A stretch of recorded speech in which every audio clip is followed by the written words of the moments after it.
Hello ladies and gentlemen, I'm Jean Stew and welcome to my channel. Today we're about to do a Boeuf Bourguignon, or beef stew, how you call it in England. We do also have an acclaimed food critic right here in the little one called Hayley. She's going to double check the quality of the food, and her favorite food is plain chicken, so the standard is pretty high. To get started, what you need is to buy, first of all, beef. I always recommend to go to your local butcher because you're gonna get so much more quality for your money. Just ask for stewing beef, they're gonna know what to get you, and make sure that you get them in like small cubes of 2-3 centimeters, as you can see right there. The next one is bacon or pancetta. I personally prefer pancetta because it adds this kind of nice saltiness to the dish, but they both work, so it's entirely up to you and which one you prefer. Next is simply the beef stock. You don't have beef stock? No worries, you can just put a little bit more of wine. On the other side, you do have all of the vegetables. You need carrots, onions, as well as mushrooms. Don't worry too much about quantities because what we're doing here is a one-pot stew. We can really be quite flexible. The question is just when you put your ingredients in the pot. But at the end of the day, the flavors should work together very nicely. Then moving on to the herbs, that can come from your herb garden. If it's not the season, just buy them in the shop. You are going to need all the herbs for a classic French stew. So that means parsley, as well as thyme and bay leaf. As simple as that.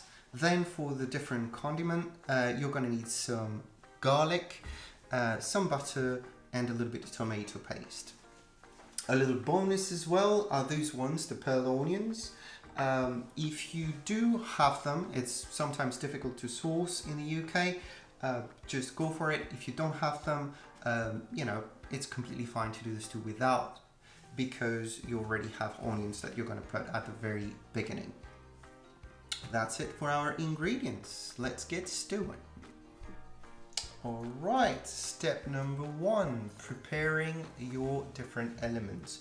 The first one being the carrots or the different vegetables. So we're going to start by peeling them. Obviously, I'm going to get started and then we're going to shortcut right to the point.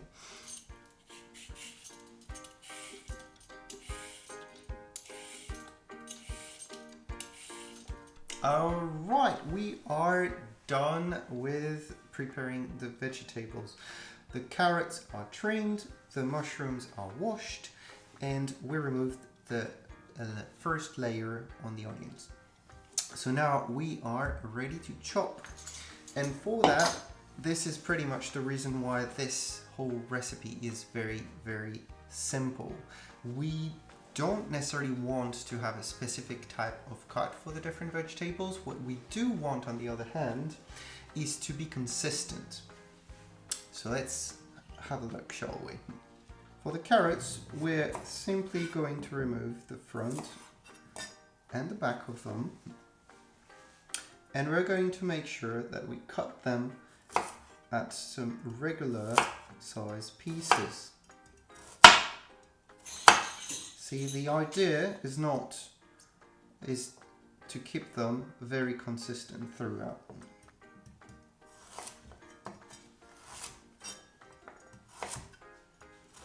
And you can take your time. It doesn't matter how long it takes you. So take your time, but one thing, always put them in a separate container because all of these ingredients have separate cooking time. On to the mushroom now, and for that one, very simple as well. Just trim off the little tip of the mushroom in case it doesn't look so good, and then you're simply going to cut them in 4 equal pieces. If you do have a slightly bigger one, just make it 6 pieces in order to keep it consistent. Next one, we have the onion. On this one, we just want to have a rough chop. So in the instance where you have a massive one like me, just chop it in half, 3 little slices, and then you start cutting it on the other side. If you have a smaller onion, simply cut it in half, put a slice in the middle, and you can go on like so.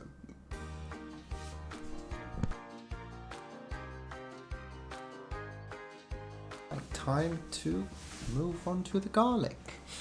I love garlic, that's why there is 4 of them right here. Simply crush them and then chop them in small pieces. We don't want it too small because it's gonna cook for a very, very long time. Pancetta is next, or bacon, depending on which one you picked. On this one, my tip is to remove the part that is a little bit too hard over the top. So just removing here the little tip, and then we're simply going to chop it into very rough lardons.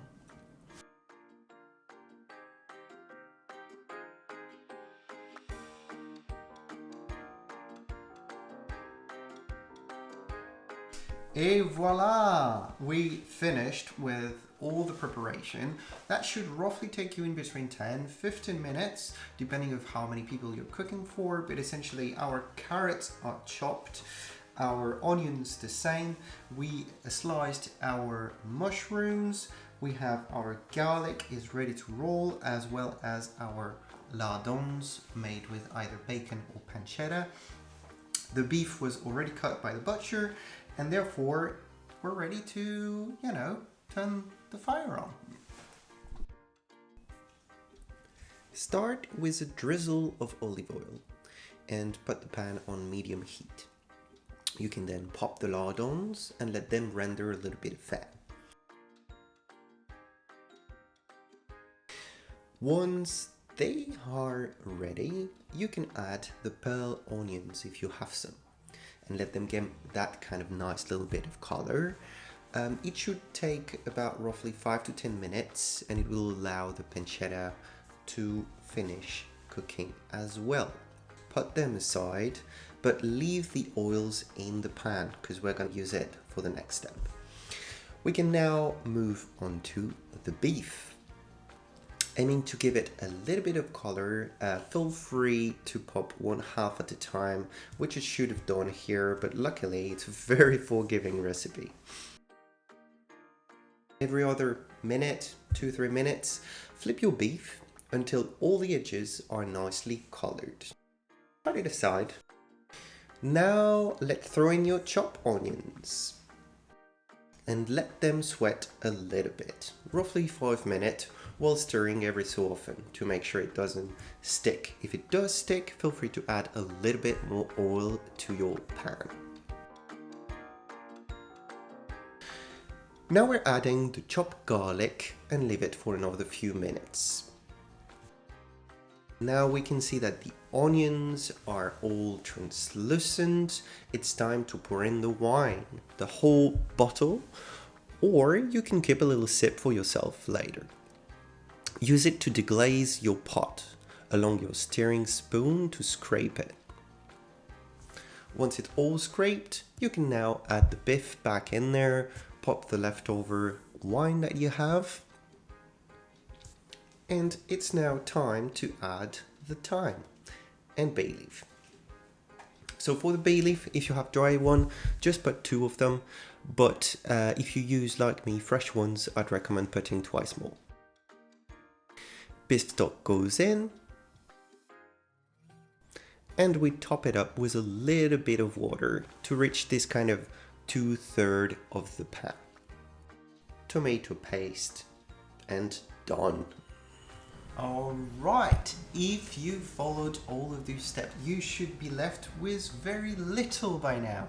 Carrots, mushrooms that are going to go in at a later stage, as well as flour and butter just for the finish touch. So we have our stew down there, it's just doing its thing. The first thing you want to do when you reach that point is to get rid of this cutting board, because you might have touched things like the meat or things like that, and you really don't want to be chopping your fresh herbs on that, which you're going to sprinkle at the top. So just get rid of it, and once that's done, you can simply just get another one. Now, next step will be to turn on your oven, put it at 160 degree.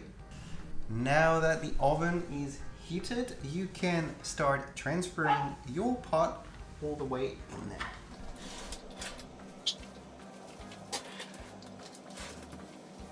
And there you go, you have about an hour and a half to enjoy whatever you left in the bowl. It's been about an hour and a half. Time to check what it's looking like. Oh, will you look at that? Oh, I wish you could smell this. Really, really works on your appetite. All right, let's pop the carrots in there. If you chop them into small chunks, wait to put them later with the mushrooms. Now you can either leave it on the stove or pop it back in the oven. It's up to you, but keep the lid on and the heat very low. You want to keep a nice and gentle bubbling going.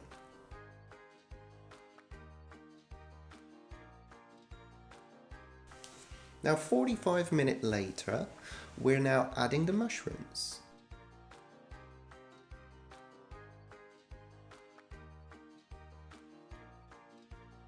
Leave it for another half an hour, and now you can safely remove the bay leaves and thyme branches that you can see, as their flavors are already inside the stew by now.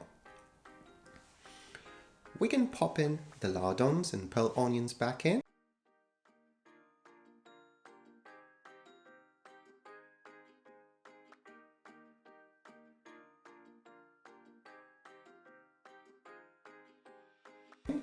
And it's now time to thicken the sauce. This step is optional, but it really helps with the texture. Use a sieve, pop it in your pot and add the flour. Now use a whisk to make sure it all blends into the sauce. There's many ways to do this, with a roux or by adding the flour at the beginning when cooking the beef, but this, you can trust me, is my all-time favorite, because it's the easiest by far and it guarantees a perfect sauce every time. Now look at that, perfect consistency, and it smells absolutely terrific. Let's pop a little bit of parsley there and close it for the last time. Alright, we have now our stew that's been finishing up very nicely with all the herbs, with the flour to thicken up the sauce, and it's been 10-15 minutes approximately, just to leave time to the flour to cook properly so you don't taste the flavors. Now here what we have, very simple, just a little bit of rice really, and what you can do, you can use mashed potato, rice, you can even put it on a baguette. I know it's a very French option, but hey, it does work. Just slice a couple cucumber and you're just gonna have a perfect sandwich for the day. So let's take a look at our stew, shall we? Looking pretty good. Plating this real quick, and a little plate for the little one. Not too bad, but realistically, stews are rarely going to look incredible. You can trust me though, this is packed with flavors, and every bite will make you want to have some more. Alright, and Haley is going to find out whether or not it's an improved version of the stew. Bon appetit! I think it is approved.